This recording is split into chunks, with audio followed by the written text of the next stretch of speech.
Good evening बंधुरा तुम्हारा सबाई केमन आछो आशा करी तुम्हारा सबाई खूब भालो आछो।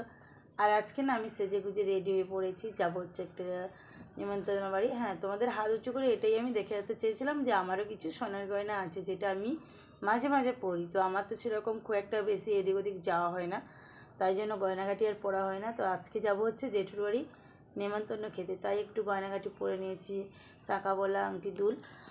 আর এখন চলে এসেছি একটা গিফটের দোকানে। তো কী নেব, হ্যাঁ জেঠুর বাড়িতে যেটা বলছিলাম জেঠুর মেয়ের মানে জেঠুর নাতির বার্থডে পার্টি আছে, তার জন্য আমাদের নিমন্ত্রণ করেছিল। আর ও ভীষণভাবে চেয়েছিল যে আমরা ওকে যেন একটা গিফট মানে ব্যাট গিফট করি। তার জন্য ওর মেসো মানে তোমাদের দাদাভাই ভালো দেখে একটা ব্যাট দেখছিল, আর আমার ভাই দেখছিল একটা ভালো ফটো ফ্রেম। আর এখানে দেখো কি কিউট কিউট ছোট্ট ছোট্ট পুতুলগুলো, দেখেই মনে হচ্ছে সবকটা নিয়ে চলে যাই আর মেয়ের সঙ্গে একটু খেলতে বসে যাই। তো আমি মাঝে মাঝে খেলি, যেটা কোনোদিন তোমাদের সঙ্গে শেয়ার করা হয়নি। আর এখানে ব্যাটটা ভালো করে প্যাকিং চলছে। তো এই যে দাদাভাই ব্যাটটা তাড়াতাড়ি করে প্যাকিং করে দিচ্ছে। আর গাড়িতে বসে রয়েছে তনু আর টুকটুকি। তো টুকটুকি এখানেই শুরু করে দিয়েছে হাততালি দিয়ে হ্যাপি বার্থডে বলা। আর এই যে গোবিন্দ আর আমার বাবা এগিয়ে চলে গেছে, আর তোমাদের দাদাভাই আর আমার ভাই দুজনে রয়ে যাচ্ছে মানে দোকানে। ওরা গিফটগুলো নিয়ে চলে এসেছি এখন আমরা বার্থডে বাড়িতে, মানে জেঠুর বাড়িতে, বার্থডে পার্টিতে, বার্থডে বাড়িতে নয় সরি। তো এই যে বাবুটা আমার জেঠুর মেয়ের ছেলে, মানে সম্পর্কে আমার বোনপো। তো ওরই আজকে বার্থডে, আর ওর নাম হচ্ছে রাজবীর। তো এখানে কিছুক্ষণ চলছিল ফটো তোলা, তাই এখন যারা একসঙ্গে বন্ধুবান্ধব আছে তাদের সঙ্গে গ্রুপ একটা ফটো তুলে নিয়েছিল। তারপরে গিয়েছিলাম আমরা ফটো তুলতে। আর এই যে আমার দিদি আর জামাইবাবু কিন্তু মিলিটারিতে কাজ করে, মিলিটারি পুলিশ। তো যাই হোক খুব বেশি ওনাদের বাড়িতে যাওয়া আসা হয় না, কারণ ওনাদের বাড়ি হচ্ছে কলকাতা আর এখানে জেঠুর বাড়ি হচ্ছে হলদিয়া, মানে আমাদের বাড়িতে। আর তার জন্য খুব বেশি ওখানে যাওয়া আসা হয় না। ওরা যখন আসে তখন টুকটাক পার্টি বা কিছু অনুষ্ঠান থাকলে তখন হয়তো যাওয়া আসা হয় বা ওরাও আসে। আর এই যে হচ্ছে আমার ভাই, ছোট ভাই, এই হচ্ছে প্রতিবন্ধী, তাই জন্য বাবুকে ডেকে ওর পাশে বসিয়ে ফটো তোলা চলছিল। আর এখানে চলছে ওদের ফ্যামিলি একটা ফটো তোলা, বাবু, নন্দিনী আর হচ্ছে জামাইবাবু দিদি ফটো তুলে নিল।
তো এখানে খাবার দাবার নিয়ে চলে এসেছে কিছুটা। আর এখানে প্রথমে দিয়ে গেছে সোয়া পকোড়া আর হচ্ছে কেক। তো তো প্রথমে আমি খাবো না, নানা করছিলাম, তারপরে তনু আমাকে একটু খাইয়ে দিল, বলছে না তুমি একটু খাও।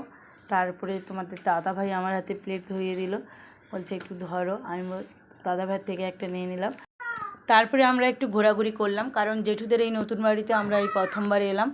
আগে পুরনো বাড়িতে এসেছিলাম, তারপরে দিদি জামাইবাবুরা কিছুদিনের জন্য ওরাও এসেছে, বাচ্চাদের গরমের ছুটি পড়ে গেছে তার জন্য, তাই সবাই মিলে অনেক দিন পরে দেখা হলাম। তারপরে আমরা খেতে বসে গিয়েছিলাম, ফার্স্ট ব্যাচ খাওয়া হয়ে উঠে গেছে, আমরা বসে গেছি সেকেন্ড ব্যাচে।